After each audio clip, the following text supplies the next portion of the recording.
Let us read all together Hebrews chapter 4, verse 12 to 13.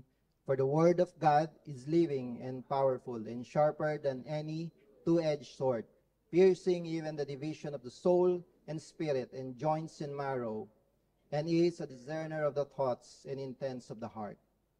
And there is no creature hidden from his sight, but all things are naked and open to the eyes of him to whom we must give an account. May the Lord add blessings to the reading of his word. Let us pray. Father God, again we come humbly unto you, to your throne of grace, O Lord. We ask for your wisdom. We ask for your enlightenment to all of us to study your word, O God. Kayo po ang manguna sa amin sa pamamagitan po ng banal na Espiritu na nananahan sa bawat isa, Panginoon, to explain us further, Panginoon, the deep meaning of your words, the treasure that we can find in your words, Panginoon, and the commands, the rebuke, Panginoon, correctness, in lahat po ng matatagpuan namin ngayong araw na ito sa inyong salita, ay kayo po ang bigay ng biyaya sa bawat isa, Panginoon. Tumimo ito sa aming puso at isipan, Panginoon, na not only ay hindi maging karagdagang kaalaman lamang, Panginoon, but kundi ay mangusap po ang iyong salita, ang iyong buhay na salita, Panginoon, sa bawat isa. And through your words, Panginoon, ay maipamuhay po namin. We can live accordingly to your will, O Lord, and according to your good graces upon us, Panginoon. At pagpalain niyo po ang bawat isa, pagpalain niyo po ang oras na ito na binigay niyo sa amin, your appointed time, Panginoon, to celebrate your goodness, Panginoon, and to celebrate again the power of your word, O Lord. And bless each one, O God, in Christ's name we pray. Maaari na po tayo makaupo.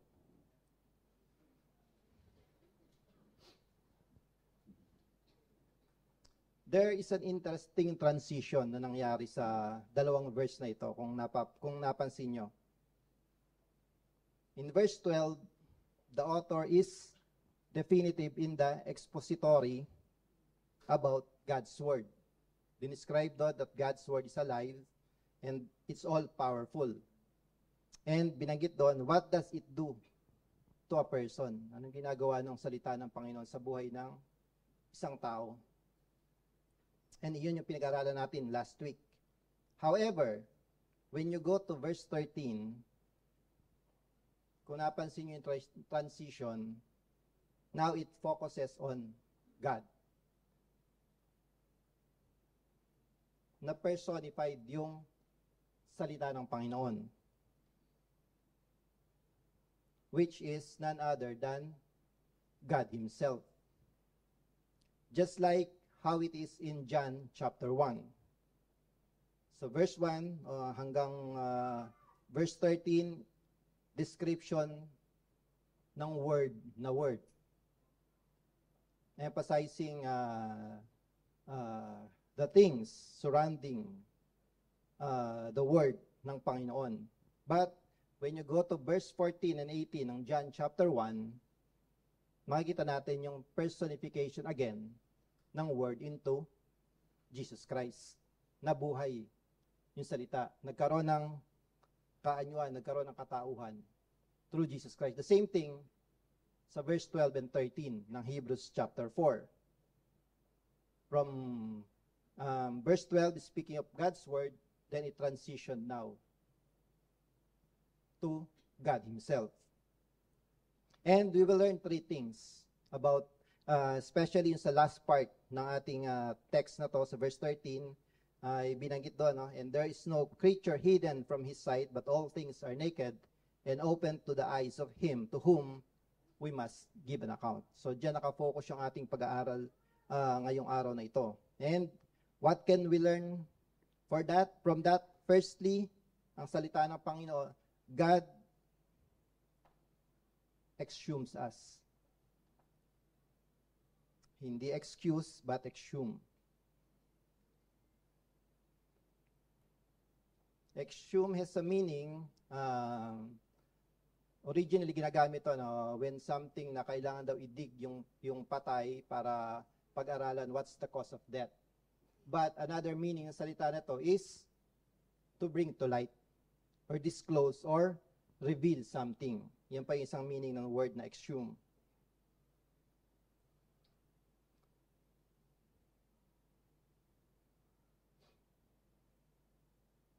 Yan, sabi doon sa text natin, no? And there is no creature hidden from his sight.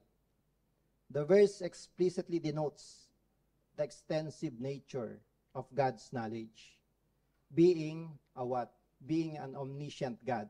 In verse 12, we've learned yung isa pang nature ng ating Panginoon, which is being an omnipotent God, the all-powerful, all-sovereign God. But this time in verse 13, it denotes God being omniscient, the all-seeing, all-knowing God. Everything created that He created is known unto God. Nothing and no one can hide from God. We are all naked in His sight.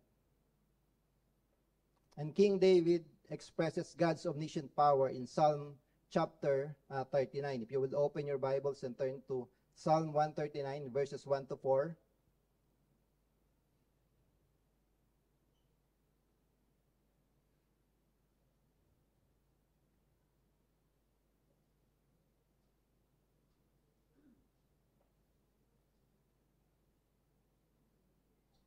According to Psalm 139, verse 1 to 4, O Lord, you have searched me and known me. You know my sitting down and my rising up. You understand my thought afar off. You comprehend my path and my lying down, and are acquainted with all my ways. For there is not a word on my tongue, but behold, O Lord, you know it all together. God knows even the littlest thing, or the minute details of our lives, or the things we do every day. God is working much more than like a CCTV camera, who sees and record everything about us in real time. However, unlike yung CCTV cameras, the recorded videos are limited. It depends upon the memory ng CCTV camera. And it is also prone na ma-miss yung mga footages sometimes and possible to be deleted. Unlike with God, who forever stored and remembered everything about every person. Hindi nakakalimot ang Panginoon. Sa lahat ng ginawa natin before, o yung gagawin natin today, or gagawin natin in the future, alam na ng Panginoon lahat yun. Not only God is an omniscient God, but also being an omnipresent God, as is stated in verse 7-9 in the same chapter. According to this, where can I go from you, from your spirit, or where can I flee from your presence? If I ascend into heaven, you are there. If I make my bed in hell, behold, you are there. If I take the wings of the morning and dwell in the uttermost parts of the sea, where can we hide, or where can we go? As David implies. And similar thoughts was expressed in 2 Chronicles chapter 16, verse 9. For the eyes of the Lord move to and fro throughout the earth, that He may strongly support those whose heart is completely His. You have acted foolishly in this. Indeed, from now on, you will surely have wars. That is who God is. The all-knowing, all-seeing. And He is present everywhere. He even knows us before we were born. Jeremiah chapter 1, verse 5, Before I formed you in the womb, I knew you. Before you were born, I sanctified you. I ordained you a prophet to the nations. And sa sobrang pagka-personify ng ating Panginoon sa buhay natin, according to Matthew 10:30, He even know yung number ng hair natin. And it assures us of God's love and care towards us. With this understanding that nothing is hidden from God, how are we to respond? kung lahat nakikita ng Panginoon sa buhay natin? How are we going to live our lives? The most powerful divine being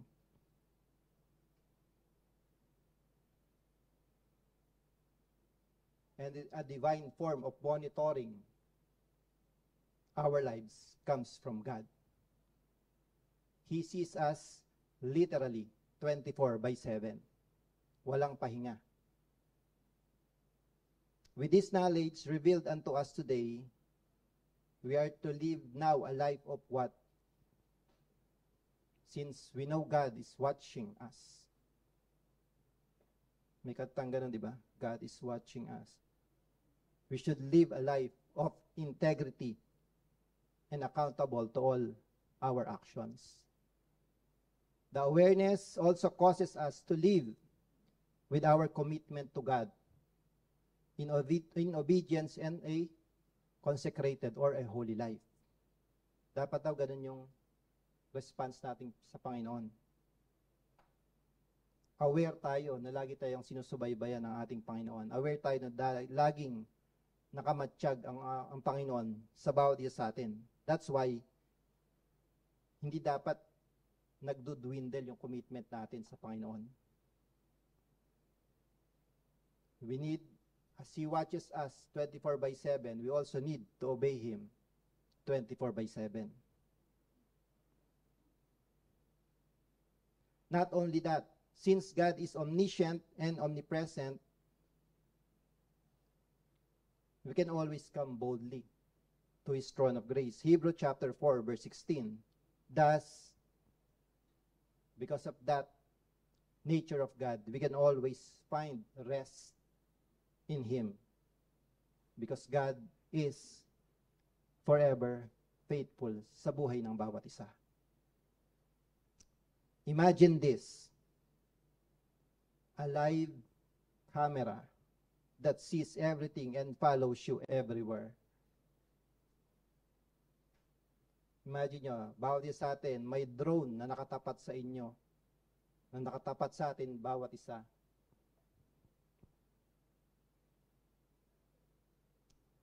Watching over us, hindi lamang dahil tinitingnan lahat ng gagawin nating mali.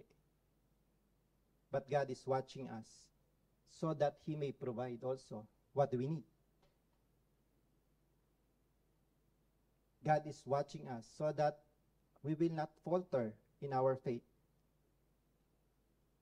God is watching us dahil may purpose siya sa buhay ng bawat isa. And ayaw niya na may isang anak siya na malalayo sa kanya. That is who God is. And this is the thought that I have just put in our hearts and mind about God right now. That this is how intimate and personal is our relationship with God. Maybe sometimes tayo yung gusto nating kumawala sa Panginoon, but God will not do that.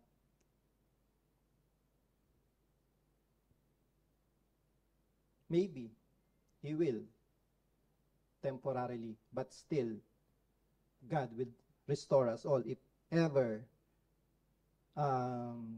mag-disobey tayo sa Panginoon.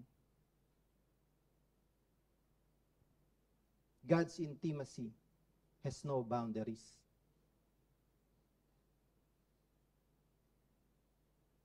Hindi niya pababayaan na malayo ni isang tupa o ni isang anak niya sa kanyang paningin. Ganon ang ating Panginoon.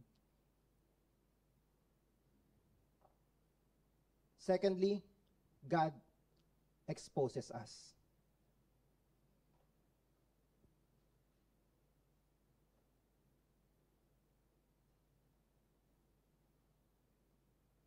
According to the text, sabi niyan ng second phrase, but all things are naked and open to the eyes of Him. Sa mata daw ng Panginoon, lahat tayo ay naked and open. In Greek form, ang salitang naked means gumnos. meaning bare or exposed. And to understand this daw, yung word na to is relatively same as the nakedness of Adam and Eve in the garden, Genesis chapter 2, verse 25.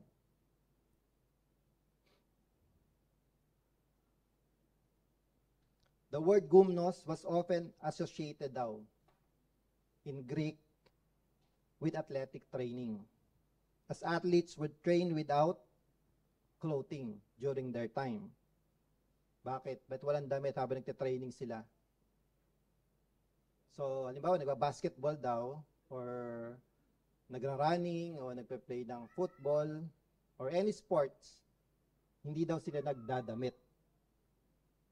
The reason behind is freedom of movement. Ganun daw pinapractice yung word na to sa Greek, in the Greek culture. And this practice was common in Greek gymnasiums, which were centers for both physical and intellectual education. But in the biblical context, nakedness daw often symbolized shame, vulnerability, or a lack of spiritual covering, reflecting the cultural views of modesty and honor. The word gumnos means shame. The word gumnos means the lack of spiritual covering. Being naked reminds us of Adam and Eve hiding from God after they sinned. Genesis chapter 3, verse 7 to 10. And this is what transpired on this account. This is after they sinned. Then the eyes of both of them were opened, and they knew that they were naked. And what they did, they sewed fig leaves together and made themselves coverings.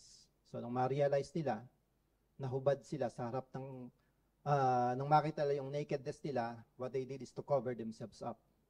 And verse 8 says, and they heard the sound of God, the sound of the Lord God walking in the garden in the cool of the day, and Adam and his wife hid themselves from the presence of the Lord God among the trees of the garden.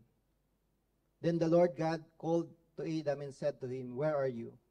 So he said, I heard your voice in the garden, and I was afraid, because I was naked, and I hid myself.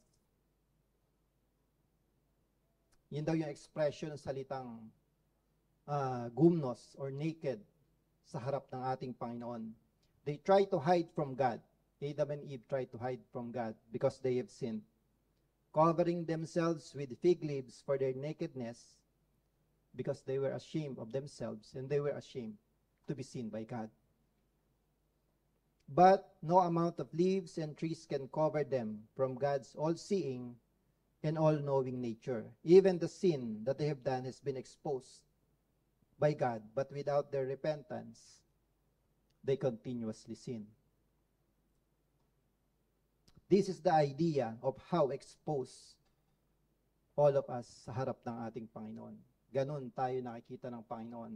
Maybe we had these fancy clothes na suot-suot natin, pero sa harap ng Panginoon, lahat tayo parang open book sa Kanya, na nakikita lahat, whatever we are hiding from Him.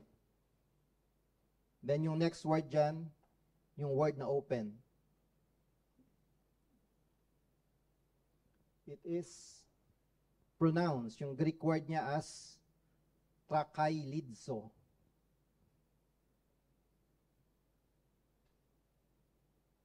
And yung open na ibig sabihin ng word na yan in Greek, it is not the same of being naked.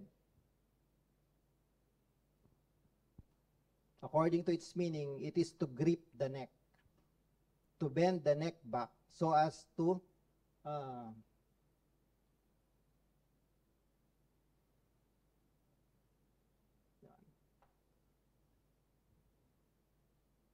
this is the two meaning of that word.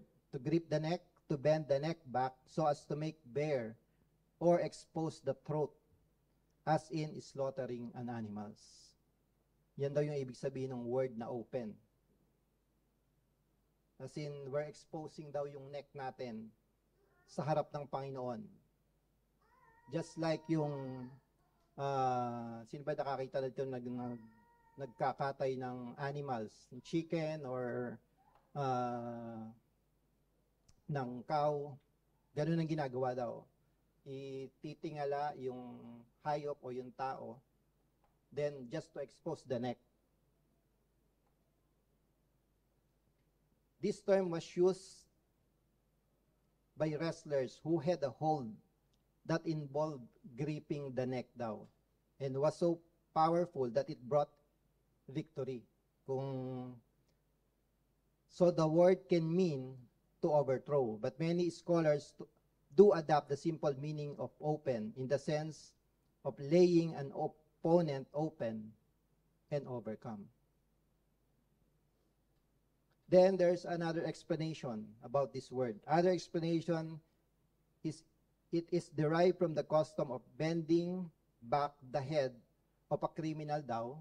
So ititingala yung mukha ng criminal for the reason para makita yung full face ng criminal and recognize him so as not to be mistaken, but this is equally forced and unnatural daw. Everyone is familiar sa sports na wrestling or mixed martial arts.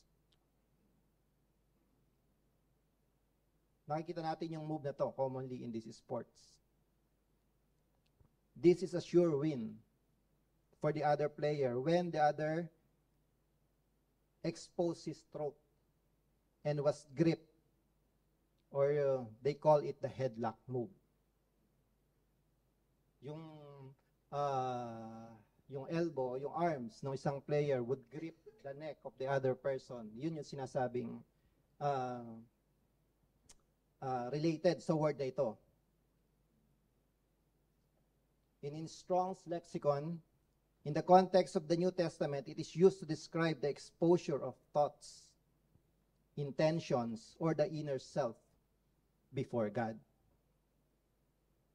The act daw of laying bare the neck would symbolize submission or defeat, as in the case of a captured enemy.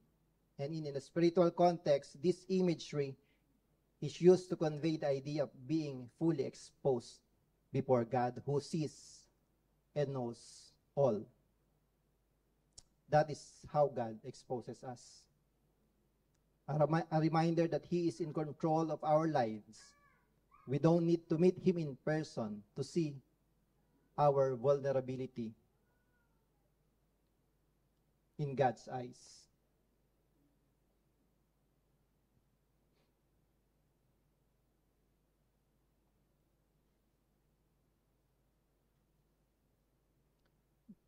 The word which the apostles employs relates to the neck. Ito daw yung true meaning ng salita na to. And hindi yung kamukha nung kanina na i-expose yung face. It really pertains daw yung exposing ng neck. The proper meaning of the verb is to bend the neck back so as to expose it in front when, as I mentioned, when an animal is slain. Then it means to make bare, to remove everything like covering to expose a thing entirely as the naked neck is for the knife. Ganun daw yung ibig sabihin talaga ng word na to na ka-expose yung neck para ready to be slain using a knife. And ang allusion ng word na ito is connected to the two-edged sword in verse 12.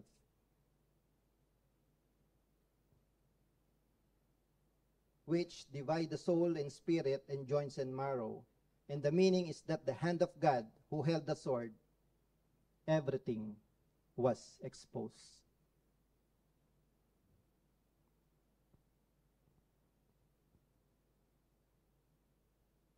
And we are in relation to that like an animal whose neck is bent back and laid bare and ready for slaughter. Nothing will hinder God from striking us. There is nothing that can prevent the sword from penetrating our heart. once we are exposed sa ating Panginoon.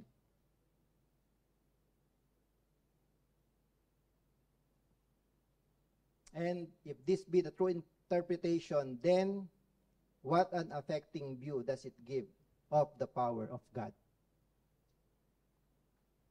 and of the exposedness of man to destruction. We are laid open sa ating Panginoon. What emotions should the sinner have who feels that he is exposed each moment to the sentence of eternal justice, to the sword of God, as the animal with bent back neck is exposed to the knife? And what solemn feelings should all have who remember that all is naked and open before God? We are transparent now, so that the world could see all we are. Who would dare go abroad?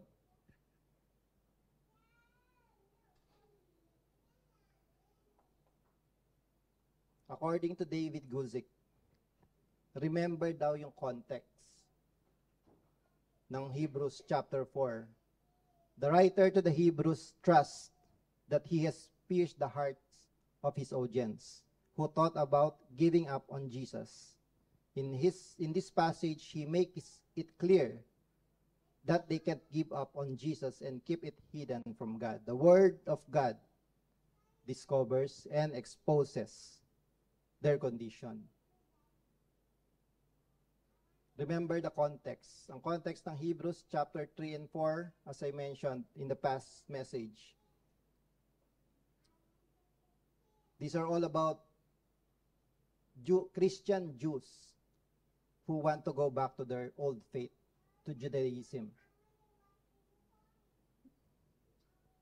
But the Word of God exposes their hearts.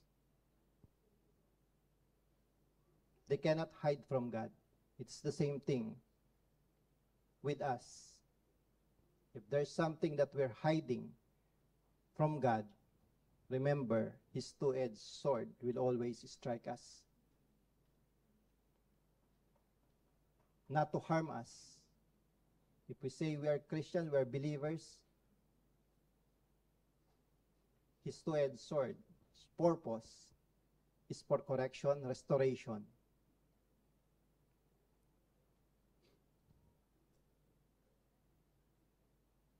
And for us to live a life of righteousness to our God. Lastly, God evaluates us. The last phrase in the text, of Him to whom we must give an account.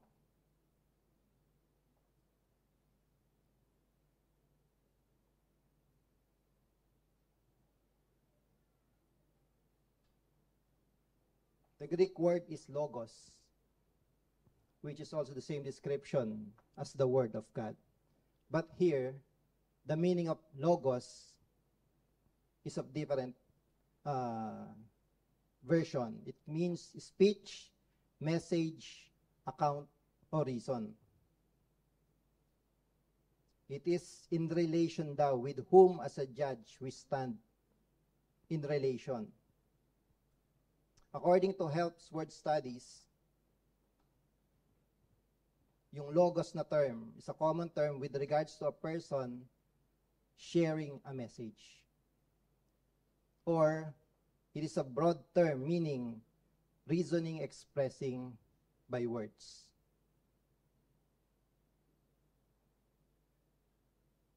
While I'm on this part in preparing this message, then I encountered the word account. I remember a time sa Philippines na nung di pa ako Kristiyano that I met those Christians handing out tracts o yung small booklet. Sometimes they're using the Romans Road to share the gospel in that small booklet or tracts. And then there is a sketch there. Kung nakakita na kayo ng tracts sa Philippines, so may may sketch doon na yung caption that when we meet God, all our works will be reviewed through a big screen. Similar to this. Parang ganito. Ganito yung nakikita ko sa mga tracks na yon. Na pag namatay daw tayo, haharap tayo sa Panginoon, and all that we did will be played in that big screen for God to judge us.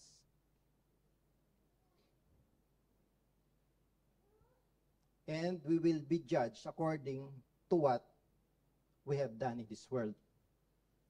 Then, if you will turn the pages of that tracts, you will also see a sketch of hell, emphasizing what is depicted by death in Romans 6:23. Since they are using yung Romans road ng pag-preach ng gospel. Literally, with whom is our account? Our account, our reckoning is to be with Him, before whom all is naked and open. We cannot therefore impose on Him. We cannot pass off hypocrisy for sincerity. He will judge us according to the truth, not according to appearances, and His sentence, therefore, will always be just. A man who is to be tried by one who knows all about him would be pure and become a holy man.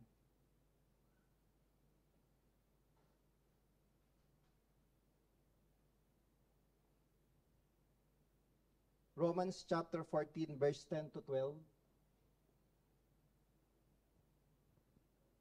This is how the believers will give an account sa ating Panginoon. When will it happen? According to that verse, but why do you judge your brother? Or why do you show contempt for your brother? For we shall all stand before the judgment seat of Christ. For it is written, as I live, says the Lord, every knee shall bow to me, and every tongue shall confess to God.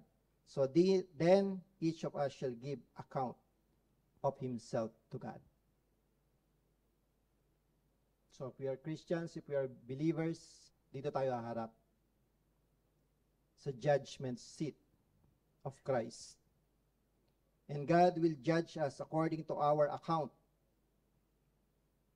Doon natin i-express lahat ng maybe we will have the freedom to speak, to give an account to all the things that we do.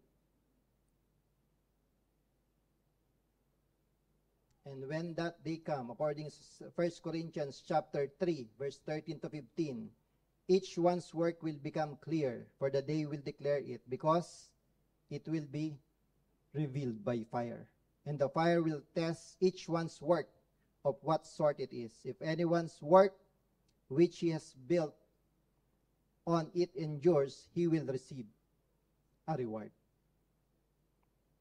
If anyone's work is burned, he will suffer loss, but he himself will be saved, yet as through fire.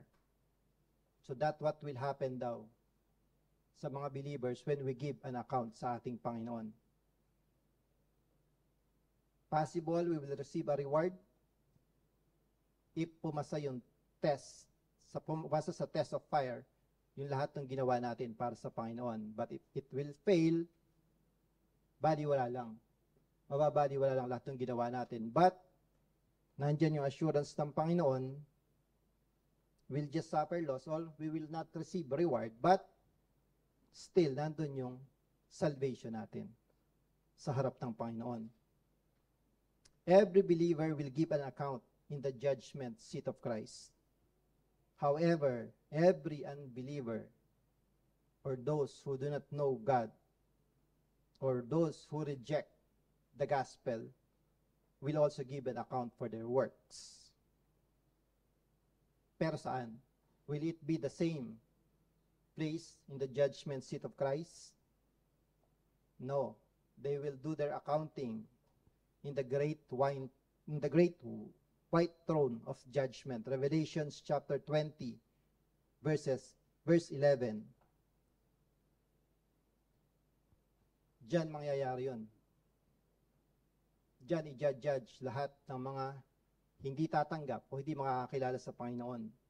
Then I saw a great white throne, and him who sat on it, from whose face the earth and heaven fled away, and there was found no place for them, pertaining to those unbelievers. And then how these people will be judged? It says in verse 12 ng Revelations chapter 20 that books will be opened to be used to judge these people, to judge everyone according to their works. And these books pertains none other than sa salita ng Panginoon. This is the one that God will use to judge these people.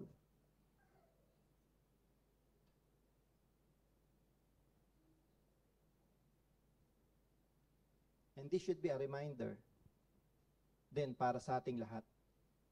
Although we will not go through the great white throne judgment, but God has entrusted us with the gospel. As I mentioned earlier, an ambassador tayo ng Panginoon, especially in preaching the word. And when we don't do our part to preach the word, just imagine, it is as if to say that we put the law in our hands and judge those people to be damned in eternity. If we don't preach the word, that is what is happening. Para tayong nilagay natin yung sarili natin as judge of these people, because they will never hear the gospel if we don't do our part. And it, as if to say, we already judged them, and they are going straight to hell, because we did not do our part. And these people I'm saying could be those people closest to us, or those people that God brings in our lives,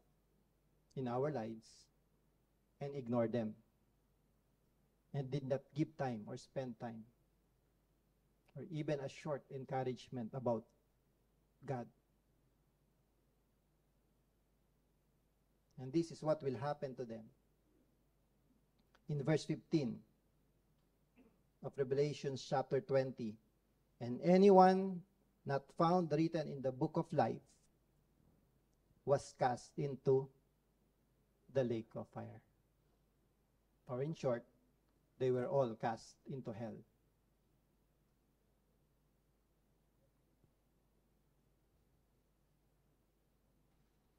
Mabigat yung task na bigay sa atin ng Panginoon.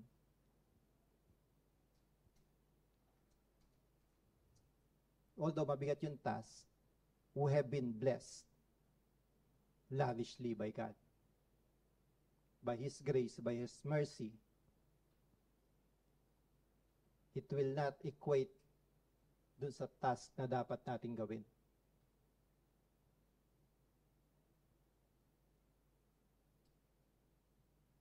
We can enjoy the life that we have with God, but also, please, do God's work. Dahil pare-pare tayong nandirito, nakaupo, ako nagsasalita, we are not all here. We will not all be here if walang nag-preach sa atin ng gospel. Hindi natin malalaman ang salvation. Hindi natin malalaman ang eternal life. Hindi natin makikilala si Jesus Christ. Hindi natin makikilala yung tunay na Diyos na nag-o-offer ng ganitong klase ng buhay. Not a simple life, but eternal life in heaven. And I will close with this.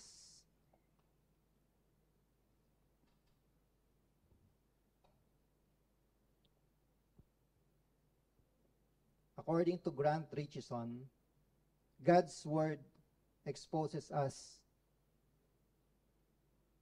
to what we are. It will render us defenseless in the light of who God is. Wala tayong magagawa sa harap ng ating Panginoon. No riches in this world, no prestige, no power that we have as Christians, as believers, sa harap ng ating Panginoon. His Word sees us what other things cannot see. It searches our hearts and lays bare our motives. Kailan hindi malilay o magiging bare yung motives natin? Pag hindi tayo nag-spend ng time sa salita ng Panginoon. When we read it, we see things in ourselves that we have rationalized away. There is nothing private that we can hide from God. God does not tolerate indifference to His promises. And in the end of our lives, according to this commentary, one day God will bring to light everything hidden. He will expose our hearts for what they are. Those who walk with God will receive His praise. A reminder, yes, we love God, we enjoy God, but never forget also to fear God. Huwag nating baliwalain ang Panginoon sa buhay natin.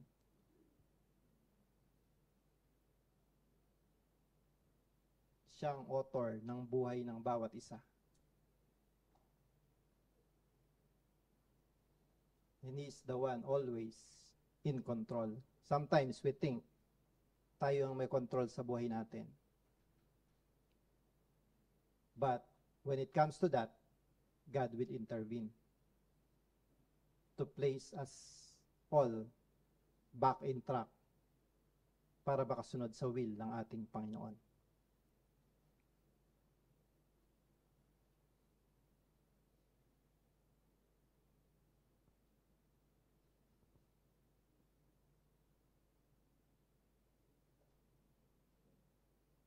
It is possible to subjectively hide our sins from ourselves, though. We need something objective to examine our soul. We need to come to grips with the extent of God's discernment. We are completely exposed to Him. God's method, isang simple lang ang method ng ating Panginoon.